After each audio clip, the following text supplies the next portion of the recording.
hosted the national conference in Bangabong County from November 8 to the 9, 2004.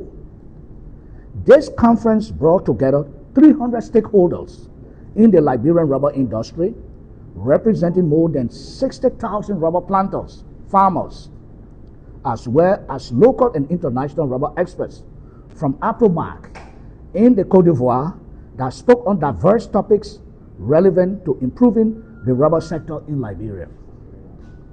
We would like to take today to thank all those who contributed or participated in shaping this vital sector that is contributing immensely to the economic growth of Liberia.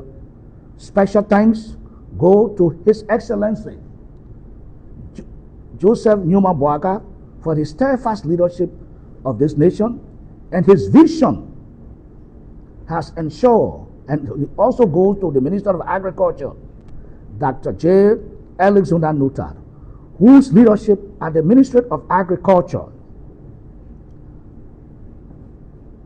that recognizes agriculture as a major driving force to improve the plight of all Liberians. Thanks has ensured, the Ministry of Agriculture has ensured that it is focused for the nation's economic growth and has been in a key driver for the implementation of the RS agenda for inclusive development, especially as it pertains to agriculture sector which he heads. Most importantly, we would like to thank all of those who participated in the conference, contributing your knowledge, experience, helping us to strategize how to improve the sector. Honorable members of the press, this conference also serves as a means of information to inform the rubber stakeholders and the general public of the key achievements in the rubber sector since the conference was held more than a year ago. The resolution that emanated from the conference,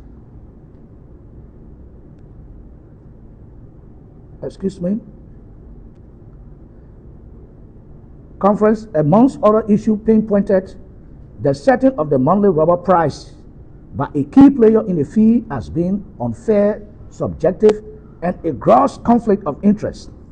This needed to change if there was to be trust between the buyers and the sellers, that made the farmers. As a means of addressing the above, the November 2024, the President of Liberia, His Excellency Joseph Newman Boaka, established an 8-member committee headed by the Minister of Agriculture and comprising the Ministry of Finance and Development Planning, the National Investment Commission, the Rubber Development Fund Incorporated, the Rubber Planters Association of Liberia, and the Rubber Processors represented by Firestone Liberia Incorporated,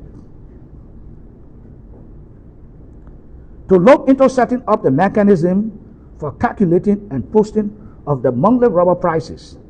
This committee named and styled the Liberian National Rubber Pricing Committee, LNROPC, began work right away, considering all variables and scenarios that by June 2025, for the first time in the history of the Republic of Liberia and the rubber industry of Liberia, and an independent body was able to determine and post the rubber price. This has been consistent with this committee meeting every month to determine and post the price of rubber within the Republic of Liberia up to today's date. This is one of the key issues raised at the National Rubber Conference that have been addressed. Members of the press, besides the above, the RODFI has been working in close collaboration with the ROPAL to ensure that the meager resources on hand can be appropriately allocated to benefit the rubber farmers of Liberia, especially the smallholder farmers. Accordingly, the RODFI, which is the Rubber Development Fund Incorporated, has supported the ROPAL by approving US $389,286, of which US $242,000 $294.32 has already been disbursed to conduct programs to benefit farmers, and as a result, we would like to highlight the following achievement for 2025. 1. Approximately 202,000 improved border stumps were distributed to 346 farmers across 7 counties: Bong, Margibi, Grand Bassa, Monserrado, Nima, Riverses, and Bombing counties. A total of 35 nurseries were established across 11 counties, which 28 were fully completed. Each site received cultivation tools and fertilizers to ensure sustainability. 3. 21 motorbikes and electronic tablets, respectively, were purchased and deployed, with 15 county coordinators, 7 county supervisors, and 8 technicians operated in all 15 counties, rendering technical extension services to rubber farmers around the nation. Facilitated the training of 30 field staff of the ROPAL in nursery establishments and maintenance, ball grafting, and tapping systems and techniques. In Bombing, Bapolu, and Grand Cape Mount counties, 535 rubber farmers received free ID cards with registration ongoing in additional counties. This is also to let you know, members of the press and the general public, that the RODFI has not limited its collaboration only to ROPL, the Rubber Planters Association of Liberia. The RODFI has been working with processors like Firestone and the Liberia Agriculture Company LAC to improve road access to enable farmers get the produce to market with minimum constraints. In June to July 2025, the Rubber Development Fund Incorporated, in collaboration with the Liberia Agriculture Company LAC, improved road access in Grand Bassa County, specifically along the Saturday Town Compound, number 3 road access, to enable farmers get their produce to market, especially during the Independence Day season. This November, the RODFI, in collaboration with Firestone, will be improving and grading the road from Kakata to 26 Gate. In this sector, there are other interventions on our way whose impact will be felt very soon. We would like to thank you for your listening as we look forward to forging a more productive relationships with you. I thank you. So we will now turn over to the chairman, Boba, who will respond to all of our questions as media personnel. I will start with the question. Boba will listen to the release and travel to you and the folks from RPAL and RTFI. My question has to do with the moratorium on the export of processed rubber was reissued some part of this year. What has the progress made so far in terms of the moratorium? What has changed? Thank you. The actual question to ask is that the moratorium was not placed not to export processed rubber. It was placed for those who want to process rubber to pay a fee of $150 per ton. So we've seen that government have been able to show that those who engage in processing or shipping of processed rubber that we have paid them. And up to date, we are not.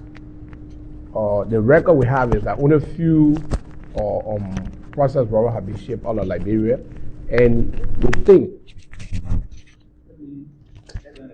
we think it is about time for to encourage those who want to do business with Liberia, or farmers, or even the government of Liberia, or the people of Liberia, is that to set a factory and process where you provide job opportunity. But those who have come who are in the business. We cannot put in all the business others to pay the 4% government tax, the 4% government tax, and also RDFI fee and RPF fee, and also pay the $150, which we think it would be right for them to do.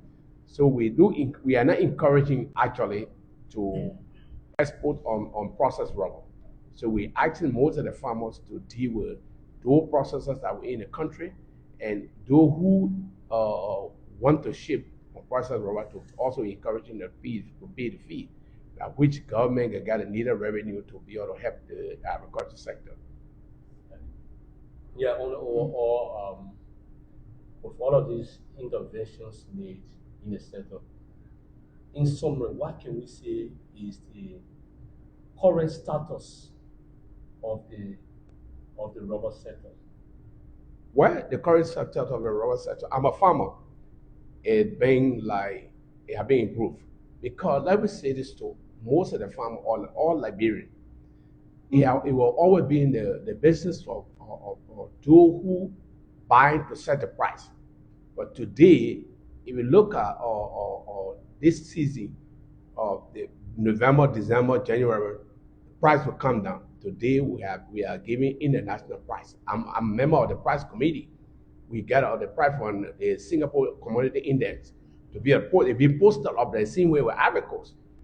Of course, we are a little bit down in Ivory Coast, like maybe $20 or $25. Before, the difference was like $100 and some more dollars. So today in Liberia, we asking the Minister of Agriculture and His Excellency Joseph Boakan for this government to ensure that the price or the setting of price of rubber is being done by this committee, and also in the future, and all of government that come there, to ensure the same way in Ivory Coast, Apple Mark, set up price, the RDFI and the Ministry of Agriculture to set up a price. So the pricing committee is there to work that the farmer to get a fair price. So these are one of the greatest achievements under the administration. What is the current price? The current net price is about $556 per ton. $556 per ton. So that's the next price that go to farmers. But we are encouraging. I mean, we tell the Minister of Agriculture thank you, and the President thank you for being there to support the sector. And that brings money into the economy, also money to a farmer, encouraging farmers to be able to go back to work. Because most of the time or so, we see that most of the farmers, they abandoned their farm because the price was low and hard work. So we tell the government thank you. So what happened to the initial price? The initial price that by the time of the day would be like $425. That more than $100, maybe $111, $115 different. It is a lot to a farmer, somebody who in the village that got a 1 ton. If you take away that's a month, it will not encourage them. So most of the time they will not break even. It will be a losses to them. So my name is Emmanuel Bono, and I report for the broadcasting system. I listened to you talk about the sector has been improved. So what are you doing now as key stakeholder to ensure that employees, those who are playing a very key role to ensure farmers get their benefit, they do be able to get our welfare? Yes, we have been engaging all the farmers and all the processors that indeed the rubber sector is the lifeline of our country. We're going to bring a lot to the economy of this country as a farmer. Like today, if you ask me that we in 3 or 4 months time, my tax I pay the government for my farm is more than $1,600, $1,400. If you got a 60,000 farmer, if someone is paying more than me and somebody paying less than me, we are paying a lot to the economy. So for that reason, it's at time, as the Minister of Agriculture have done, have been looking at the sector, it's about time for the government to pay key attention to the rubber industry. Because number one, these are the commodities, these are crops from Liberia that a lot of people know about. And so for the reason, and the minister, the RDFI are giving chrome to border chrome improve one from agriculture to a lot of farmers to tomorrow that you will not waste the land. And we have deployed technicians on the field to be able to engage farmers. You are on a farm, and we think that farmer will or technicians will come on the farm to sit with you, to have a meeting with you, to give you a training. So I'm particular with the workers that you have on your farm. Now the system has been improved. How are you also? What are some of the strategies of mechanism that you put into place to ensure these people like benefit too? Yeah, most of we the smaller farmers, not the bigger corporations also, we work on the basis that the top of work on the basis of commission. So which will be getting more money than giving it or maybe $3 or $5 a day. And somehow the worker on my farm, a clear example, so I don't want to call the name. So they make 60,000. And some of them make like 60,000 So like it is $100. based on production. Based on production. So we share production. So some of them made like 30,000, 35,000 when you keep losing days or so. This is it. So for this reason, to be able to tell you is that it will put more money in our pocket than ever before. That's why the price, if the price is stable, you will be able to keep them on the farm. So this is what we are doing, and we think that most of the labor law and the being part of the European Union or the deforestation or so, and also GPNRS, which seek that all farmers to be able to respect their workers and also give them the needed benefit or labor standard. Yeah. So my name is Yeke Koita, and I report for Heritage newspaper. So in your question, you mentioned some interventions and expected interventions. So we would like to know what are those expected interventions and what value will be visible to the lower stakeholder or lower farmers in the coming years. And secondly, what's the major challenge, despite all of the progress, what the major challenge the lower sector still facing Nigeria? My colleagues are coming, but let me say this to you, maybe also. The major challenge is that cost of transportation is high, cost of production is high for farmers. Like if a farmer who have maybe 2 tons or from Grand Bazaar to Lac or any of the villages, if you can be able to pay up to $30, $40, $50. In agriculture, you will never say pay up to $18 because we're going to have a set. We are working on this to be able to work on the transportation of cost, the cost of transportation to produce, the process rubber, together with the Ministry of Agriculture and together with other stakeholders. That's one of the things we have to look at: the cost of transportation, the cost of production, material or you will not be able to get an ISIS sometimes, you will not be able to get a tapping knife, and all these things they have a high cost here compared to our neighboring. And also, there's nothing like government intervention, like having agriculture bank being created to subsidize the farmers' own expenditure. So everything is almost like one-way traffic. Everything is resting directly on the farmer. So the pricing system, yes, the government, with the government's intervention and that of the RDFR, I think that is going very well for now, because the pricing factor has been done by the RDFR or the board, the committee that is responsible for the pricing. So which is very good, that is helping us a lot, because it was those people who were buying from us that were making price. But for now, I think the government, with the intervention of the government and that of the RDFR, we are on course that yes, our own people can determine our price. We are satisfied with that, but we actually need government own support to see how better they can subsidize our own how you call it, financing, so that we can enlarge our farms. Because if the farm is small, trust me, you will not go anywhere, because transportation and all of the other expenses come from there. Definitely, I don't think anything good will be left. So those are some of the challenges. And you were asking about what are some of the future future intervention, right? Yeah, like the chairman reported, we have a very good colonial materials that we've already started distributing to farmers. We have had like 30 to 40 some more borehole guiding that which we're multiplying to give to farmers, that we will help farmers to yield better production as compared to our colonial clones that we had, where in maybe one type will be bringing like half ton and you say the man ready work. This time, like clone that we're giving you, approximately like 3 tons per person.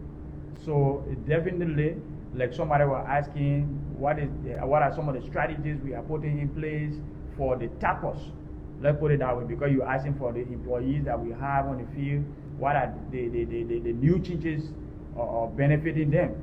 It will benefit them a lot, because if you are working on at a percentage of composition, the higher the percentage, the more you benefit as well. So with the government strategy, like putting surcharges on those people who are exporting cotton, because the economy was being cheated. Those people who used to come exploit our people, get the cotton, carry it, even the processors, with all the charges and things that they put on them, and nothing was on them. So the government said, then what we do is we put additional charges so that the government too will benefit, so that the country will be a better place in supporting the economy. So those are some of the future intervention and that of what changes have come to the farmer, the employee as well. Yeah, so as we want down the curtains on this, basically I want for the chairman to respond to this. Okay. Chairman, on the issue about the nurseries. Okay, let me comment on the nurseries. The nurseries, as we said, we have about 35 existing nurseries in 11 counties of the 15 counties of Liberia, except for the southeast where there are no nurseries. But the 11 counties in which the nurseries are established are doing excellently well. Because as my colleague Mr. Howard put it, that those days our people used to have the what they call seedling. When the rubber seed drops and you think you plant it, you will not have the same characteristics of what the company brought. The Firestone lack, you have a different species. It's a different parent. So we have found out through visitations, exploring, the rubber landscape of the world, we have what they call clones, where the high-yielding varieties of rubber have been deployed in Liberia. So we are multiplying it at these various counties nurseries.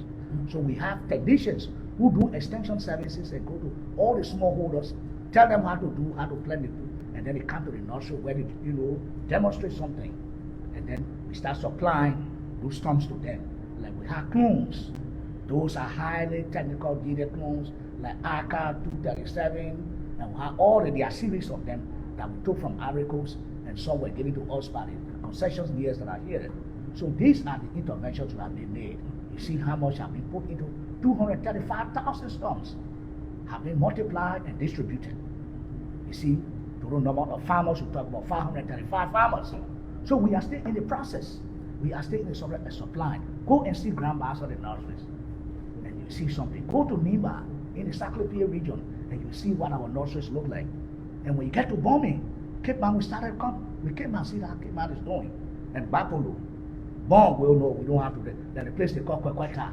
Go and see what the farmers themselves, they are doing there. It will amaze you. But so what becomes of the rest of the full counties?